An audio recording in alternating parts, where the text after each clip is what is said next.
Selamat pagi kepada Ibu Inayasa MPPA sebagai dosen pengampu. Saya Gilang Abilisna sebagai moderator kelompok 2 dengan anggota 1. Stella Yulianti, 2. Septi Darasati, dan Ahmad Angga Noprianto. Presentasikan tentang ragam bahasa.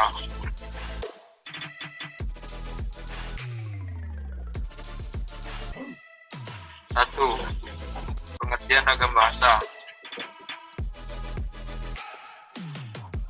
Linguistic style adalah bentuk bahasa yang bervariasi menurut konteks pemakaian, topik yang dibicarakan, hubungan antar pembicara, medium pembicara.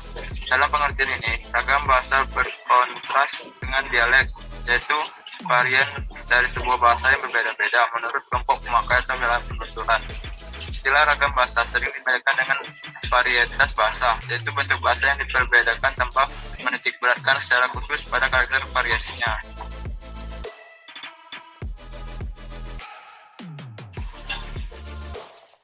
Ragam bahasa menurut para ahli. Beckham 1999. Ragam bahasa adalah variasi bahasa menurut pemakaian berbeda-beda, menurut topik yang dibicarakan, menurut hubungan pembicara, lawan bicara, dan orang yang dibicarakan, serta medium pembicara. 2. Dendi Sugono 1999. Sehubungan dengan pemakaian bahasa Indonesia, timbul dua masalah pekok, yaitu masalah penggunaan bahasa tak baku, misalnya di sekolah atau di kantor digunakan kata baku, sedangkan di rumah, taman, dan lain-lain digunakan bahasa tak baku. 3. Ismanet 1968. Suatu ragam bahasa, terutama ragam bahasa jurnalistik dan hukum, tidak menutupi kemungkinan untuk menggunakan bentuk kosakata ragam bahasa baku agar dapat menjadi anutan bagi masyarakat pengguna bahasa Indonesia. Selanjutnya akan dibacakan dengan Stella.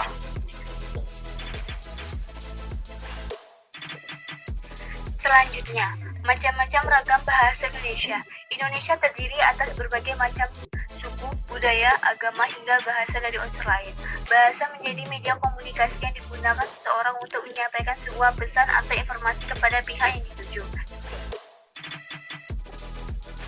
Sehingga dapat disimpulkan bahwa Indonesia adalah variasi kata-kata berdasarkan pemakaian, topik yang dibicarakan, hubungan pembicara, lawan bicara, orang yang dibicarakan, serta medium pembicara. Berdasarkan media, ragam lisan. 1. Memerlukan orang kedua atau teman bicara. 2. Tergantung situasi, ruang, dan waktu. 3. Tidak harus memperhatikan unsur aramidikal, namun memerlukan intonasi serta bahasa tubuh. 4. Berlangsung cepat. 5. Sering berlangsung tanpa alat bantu. 6. Kesalahan dapat langsung dikoreksi. Sedangkan ragam tulis. 1. Tidak memerlukan orang kedua atau teman bicara. 2. Tidak tergantung kondisi, ruang, serta waktu. 3. Harus memperhatikan unsur gramatikal. 4. Berlangsung lambat. 5. Kesalahan tidak dapat langsung dikoreksi. 6. Hanya terbentuk dengan tanda baca. Berdasarkan standar. Perbedaan antara ragam standar, non-standar, dan semi-standar. 1. Topik yang sedang dibahas. 2. Hubungan antar pembaca. 3. Medium yang digunakan. 4. Lingkungan atau situasi saat pembicaraan terjadi.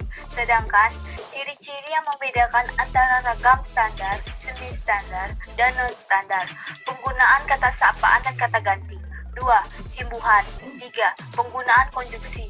4. Penggunaan fuksi yang lengkap. Selanjutnya akan disampaikan oleh Rahmat Angga. Berdasarkan cara pandang penutur, ragam dialek contohnya, gue udah baca buku itu. Ragam terpelajar contohnya, saya sudah membaca buku itu. Ragam resmi contohnya, saya sudah mengerjakan pekerjaan rumah tersebut. Ragam tak resmi contohnya, saya sudah baca buku itu.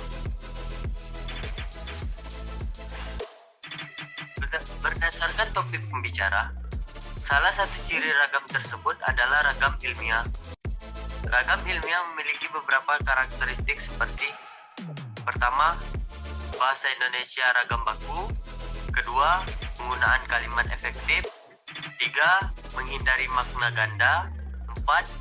penggunaan kata dan istilah yang bermakna lugas dan menghindari pemakaian kata dan istilah yang bermakna kisan. 5. Menghindari penonjolan persona dengan tujuan menjaga keobjektifan isi tulisan. Keenam, atau yang terakhir, adanya keselarasan dan kerututan antar profesi dan antar alenia. Topik yang dimaksud meliputi hukum bisnis, agama, sosial, sains, dan lainnya. Selanjutnya akan dijelaskan oleh teman saya, Sepi Darasanti. Untuk Sepi Darasanti dipersilakan. Baiklah, selanjutnya yaitu faktor penyebab timbulnya ragam bahasa. Ragam bahasa timbul seiring dengan timbulnya perubahan di dalam masyarakat. Perubahan itu berupa variasi-variasi yang dipakai sesuai keperluannya. Oleh karena banyaknya variasi, agar tidak mengurangi fungsi bahasa sebagai alat komunikasi yang efisien, dalam bahasa timbul mekanisme untuk keperluan tertentu. Dalam hal ini disebut ragam standar.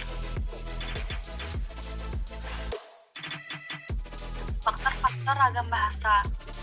1. Faktor budaya. Setiap daerah mempunyai perbedaan kultur atau daerah hidup yang berbeda antara daerah satu dengan daerah lainnya. 2. Faktor sejarah. Setiap daerah mempunyai kebiasaan-kebiasaan adat istiadat dan bahasa nenek moyang sendiri-sendiri dan berbeda-beda antara daerah satu dengan daerah lainnya. 3. Faktor perbedaan demografi.